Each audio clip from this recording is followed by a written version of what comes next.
આજ તો બપોટાણે વરસાદે બાકા ઝીકી બોલાવી.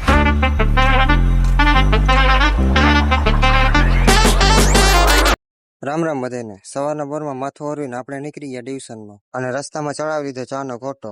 કલાક એકનું ટ્યુશન પૂરું કરીને આપણે પૂગી ગયા આપણા રૂમે અને થોડીક વાર પછી વરસાદે બાકા ઝીકી બોલાવવાનું ચાલુ કરી દીધી. બંધ થવાનું નામ જ નથી લેતો અને વાગી ગયો તો 1 એટલે આપણે જમવાનો ટાઈમ થઈ ગયો હતો એટલે આપણે નીકળી ગયા જમવા માટે. ત્યાં તો વરસાદે રહી ગયો. સાંજના વાગી ગયા હતા 5 અને અમે નીકળી ગયા રમવા માટે. વરસાદને લીધે આજે ગ્રાઉન્ડમાં પાણીના ખાબોચિયા ભરાઈ ગયા અને જેમ તેમ કરીને આપણે આ ગારામાંથી માંડ નીકળ્યા અને આપણા ભાઈબંધો આપણાથી પહેલા પૂગી ગયા ત્યાં.